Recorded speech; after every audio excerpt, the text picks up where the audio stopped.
Sekarang lagi banyak banget kan orang yang lagi work from Bali untuk ketenangan. Tapi gimana rasanya ketika lo lagi work from Bali malah diganggu hal-hal mistis? Gak asik sih. Kejadian ini dialamin sama cewek, namanya kita sebut aja Ica. Oke. Ica ini umurnya 25 tahun. Dia tinggal dan kerjanya di Jakarta. Kejadiannya baru dialamin pas lagi pandemi kayak gini nih. Kantornya full WFH dan Ica mutusin untuk work from Bali bareng teman-temannya. Teman-temannya orang kantornya juga. Ya, orang-orang kantornya. Oh, oke. Kayak anak-anak Jaksel zaman sekarang gitu loh yang work from Bali gitu Moy. Jadi mereka ini berempat. Ica, Kina, Azam, dan Daryl. 2 cewek 2 cowok. Oke. Mereka beli tiket pesawat ke Bali, tapi gak beli tiket pulang. Soalnya mau ada rencana untuk sebulan di sana gitu. Oh. Mereka nginepnya di guest house. Jadi guest house-nya ini tuh kayak rumah tua gitu. Dan orang yang jaga guest house-nya cuma datang pas check-in sama check-out doang. Jadi selama mereka di sana nggak ada penjaga ini. Iya, nggak ada. Oke. Jadi kayak serasa rumah sendiri gitu. Sampai akhirnya di minggu ketiga si Ica ini mulai ke warlok-warlokan dan ke Bali-Balian gitu. Kayak gimana tuh? Dia tuh kayak mulai peduli sama kesehatan dan meditasi gitu ceritanya, Bi. Akhirnya Ica pergi ke toko yang jualan dupa. Katanya sih karena dia emang suka banget wangi-wangi dupa. Dia beli banyak sama belinya tuh asal gitu. Dia nggak tahu nih jadinya fungsi-fungsi dari dupa ini tuh apa. Oh, emang dupa banyak fungsinya? Iya, ternyata ada yang untuk upacara, kayak gitu-gitu. Bahkan ada juga yang buat manggil leluhur dan manggil makhluk halus gitu. Oh, baru tahu gue. Oh. Terus pulang nih dia ke guest house. Dia nyalain dupa di pinggir kolam. Katanya sih mau healing biar dia tenang gitu. Terus teman-temannya mulai nanya, apaan tuh Ca? Dupa banget Ca. Kenapa nggak lilin aromaterapi aja? Terus si Ca-nya ngomong, ya gimana ya, gue kalau nyium wangi dupa tuh rasanya lebih tenang dan bisa fokus kerja aja dibanding lilin-lilin yang lagi hits gitu. Semenjak hari itu, si Ica mulai berlebihan gitu tuh untuk pasang-pasang dupanya. Dia pasang hampir di setiap sudut guest house, sama di depan kamar teman-temannya juga, berjejer kayak gitu. 1 minggu kemudian, si Ica masih harus kerja. Sedangkan teman-temannya tuh pengen ke pantai buat sunsetan gitu. Karena Ica bukan tipikal orang yang penakut, akhirnya dia gak apa-apa ditinggal sendiri di guest house nih. Sampai akhirnya setelah azan maghrib, Ica ini kepengen mandi. Jadi kamar mandinya ini tuh posisinya di dalam kamar gitu. Oke, berarti kamar Ica terus dalamnya kamar mandi gitu. Iya. Oh, oke. Kamar mandi dalam gitu ya. Iya, kamar mandi dalam. Terus. Dia lagi asik mandi nih sambil nyanyi-nyanyi. Tiba-tiba pas lagi mandi, ada yang ngetok pintu kamar mandi Ica. Suaranya keras banget kayak gini.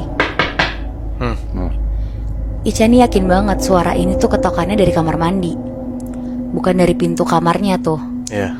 Tapi karena dia tinggal sama teman-temannya yang orang-orangnya juga iseng-iseng banget, jadi dengan santainya dia tuh cuma teriak, "Woi, apaan sih? Lagi mandi nih, ntar gue keluar." Oke. Tapi anehnya ya, kan kamar mandinya tuh di dalam kamar.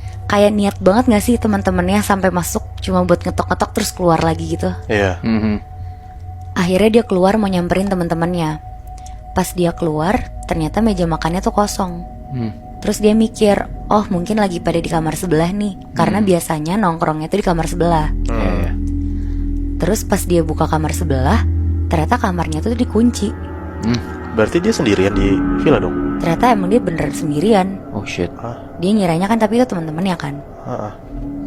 Akhirnya dia buka HP dan dia ngechat di grup, "Guys, urgent, kalian dari tadi belum ada yang pulang." Terus kata teman-temannya, "Enggak kok Ca, kita belum ada yang pulang, tapi kita udah deket kok." Mampus. Ica langsung diem di depan kamar dengan perasaan yang agak aneh gitu. Cuma gak lama teman-temannya datang kan. Terus pada nanya kenapa. Akhirnya diceritain sama Ica kejadian yang barusan dia alamin. Karena Ica juga orangnya sangat bodoh amat dan gak percaya hal-hal mistis, jadi kejadian kemarin tuh dianggap angin lewat aja sama Ica. Oke. Sampai akhirnya Ica sama teman-temannya ini kepengen refreshing untuk ganti suasana. Mereka mutusin untuk nyewa villa 1 malam doang. Ini villa yang lain nih? Iya, ini beda villa. Oke. Pas sampai di villa dan suasananya pas lagi santai, temennya Ica yang namanya Daryl mulai cerita, kalian tahu gak sih ada cerita serem di guest house kemarin? Tapi gue gak berani cerita di guest house itu, karena gue gak pengen kalian jadi takut juga. Jadi Pas abis kejadian Ica diketok itu, selang 2 hari ada kejadian aneh di kamar gue dan Azam. Jadi Azam naruh laptop di meja kerja kamar. Terus Azam bilang ke gue untuk jangan tutup laptopnya, karena dia lagi mindahin data. Cuma si Azam ini mau mandi dulu. Nah, abis itu Azam cuma ngambil baju dari kopernya.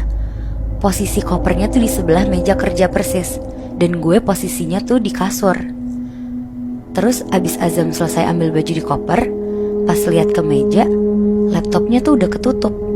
Padahal tadi tuh posisinya kebuka. Di situ Daryl kaget banget kenapa bisa ketutup tiba-tiba. Dan itu selang waktunya tuh cuma beberapa detik doang. Nah, abis Daryl cerita kayak gitu, salah satu temennya itu langsung ngomong, namanya Kina. Guys, sebenarnya waktu kejadian laptop ketutup tiba-tiba itu, gue di depan pintu kamar kalian mau minta sabun. Cuma gue gak jadi, gue balik lagi ke kamar. Soalnya gue lihat ada sosok rambutnya panjang, berantakan dan kotor banget, lagi senyum-senyum ngeliatin ke kalian dan nutup laptop Azam. Anjing. Shit. Akhirnya Kina langsung lari tanpa bilang ke Ica sama sekali, karena takut Icanya juga jadi takut. Nah, abis mereka cerita-cerita tentang kejadian yang dialamin sama Ica, Kina, dan Daryl, akhirnya mereka semua ngobrol dan mulai ngerunutin dari awal apa aja yang mereka lakuin selama mereka di Bali. Sampai akhirnya si Daryl ini nyeletuk bilang, apa jangan-jangan gara-gara dupa ya? Nah, di situ semua orang langsung ngeliat ke si Ica. Soalnya kejadian-kejadian aneh ini dimulai dari Ica mulai bakar dupa itu.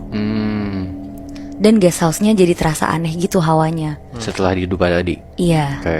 Kayak lo tau gak sih Bi, Moy, kalau lo datang ke suatu tempat, terus feel-nya tuh jadi beda aja gitu. Nah, mereka semua tuh ternyata udah ngerasain itu, cuma gak ada yang berani ngomong. Oke.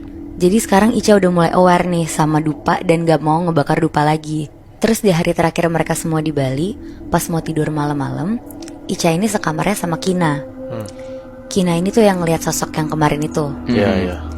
Terus mereka berdua tidur tuh kayak saling ngebelakangin satu sama lain gitu loh. Punggung-punggungan berarti Iya. ya? Dan posisinya lampunya tuh juga nyala, jadi terang. Oke. Dan pas mereka udah merem, tiba-tiba Ica dengar suara kayak orang lagi beberes kamar gitu, berisik banget. Ada suara nutup lemari tapi dibanting gitu. Terus ada juga suara buka resleting koper. Tapi si Ica mikir, paling itu Kina lagi packing untuk besok check out kan. Ya. Ica ngediemin aja sampai akhirnya ada bunyi kayak kaleng jatuh gitu. Cempreng banget kan suaranya. Ica kira baygon yang ada di meja sebelahnya. Pas dia buka mata, ternyata bukan, baygonnya masih ada di situ. Terus akhirnya Ica ngomong nih ke Kina, Kin, lo ngapain sih berisik banget? Kina ini nyaut bilang ke Ica, Ca, gue kira dari tadi lo yang berisik. Gue dari tadi merem. Lah, berarti mereka ngomong lagi punggung-punggungan. Iya, masih saling punggung-punggungan. Berarti yang berisik-berisik kayak gitu bukan mereka berdua? Bukan. Anjing. Shit. Terus mereka saling kaget satu sama lain dan gak berani gerak ke kamar sebelah. Akhirnya mereka ngumpet di balik selimut. Mereka pakai earphone dan maksain merem untuk tidur. Tiba-tiba selimut mereka ditarik kenceng banget sampai jatuh ke bawah. Dan di saat yang bersamaan mereka dengar suara cewek ketawa, tapi suaranya makin lama makin jauh gitu. Ica sama Kina udah lemes banget dan makin gak bisa gerak kemana-mana. Sampai buka mata aja tuh mereka udah gak berani sama sekali. Iyalah. Akhirnya mereka maksain tidur dengan dengerin lagu yang super kencang biar gak denger apa-apa lagi. Terus besok paginya pas mereka mau check out, Azam sama Daryl bilang, kalian semalam ngapain sih? Kayak orang abis perang gitu, berisik banget. Kamarnya Daryl tuh di sebelahnya kamarnya Ica? Iya, mereka sebelah-sebelahan. Oh, berarti kedengeran sampai kamar sebelah? Iya. Oke. Nah, si Ica langsung bilang, semalam tuh kita bener-bener diganggu. Kita tuh udah merem dan mau tidur, tapi kamar kita tuh berisik banget. Selimut gue sama Kina ditarik. Wah, udah parah sih ini. Pas mau lanjutin cerita, tiba-tiba orang guest house-nya datang untuk ngurusin check out dan buat ngecek semua barang-barang guest house-nya. Tanpa mereka ngomong duluan, orangnya tuh sadar kalau ternyata aura guest house ini tuh udah jadi berubah banget. Kebetulan orang guest house-nya ini tuh orang Bali, dan dia tuh bisa komunikasi sama hal-hal kayak gitu. Dan orang guest house-nya bilang ke mereka semua, kalian bakar dupa jenis apa sampai ada gamang datang ke sini? Oh shit. Dia langsung tahu kalau misalnya mereka ini bakar dupa. Iya, dia langsung tahu. Wow. Si orang villanya bilang sosok tadi apa? Gamang. Gamang apa ya? Gamang ini tuh sosok atau makhluk yang suka tinggal menyendiri di sungai.